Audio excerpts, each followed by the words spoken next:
Arrives-tu à le faire facilement ou est-ce que cela est très compliqué pour toi de le faire? Tu te demandes certainement de quoi est-ce que je parle. Reste avec moi jusqu'à la fin et tu sauras exactement de quoi il s'agit. Ce matin, lorsque je partais à l'église, j'ai pris le taxi et lorsque j'ai voulu indiquer, donc j'ai commencé à indiquer ma destination au chauffeur de taxi, automatiquement il m'a demandé si j'allais à l'église. Je lui ai dit oui et j'ai voulu préciser parce qu'il y a deux églises quand même qu'ils connaissent le bon. Il y a la principale, c'est l'église catholique qu'ils connaissent généralement. Mais il y en a aussi qui connaissent l'église évangélique parce qu'effectivement, il y a une église évangélique ici aussi, il y en a d'autres, mais ce sont ces deux-là qui sont vraiment connus.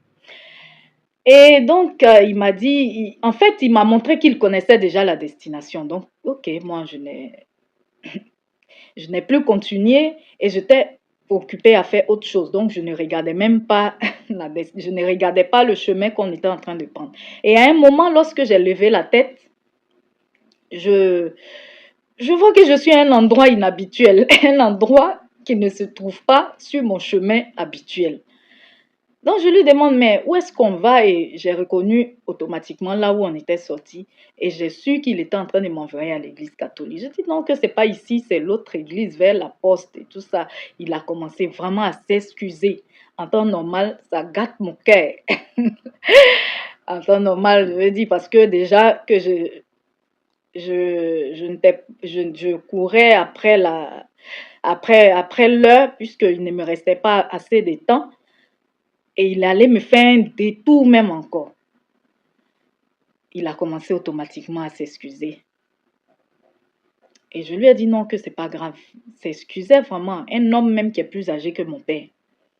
Il a dit, ah, j'espère que vous n'êtes pas en retard. Je dis non, c'est pas grave. À chaque fois, il insistait vraiment pour s'excuser. Tu sentais qu'il était vraiment désolé. Et on a pris quand même la voie qui menait à mon église. Il m'a déposé. Je lui ai même donné plus.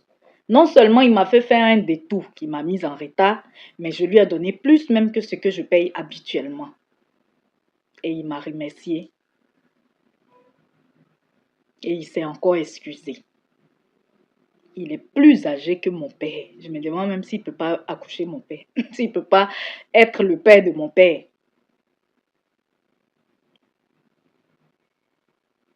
Je pense que plusieurs dans sa situation n'allaient même pas s'excuser.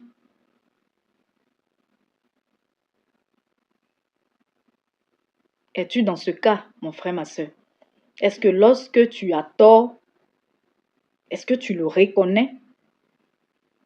Et est-ce que tu arrives à présenter facilement tes excuses? Si tu n'arrives pas à le faire, alors tu es un orgueilleux et une orgueilleuse.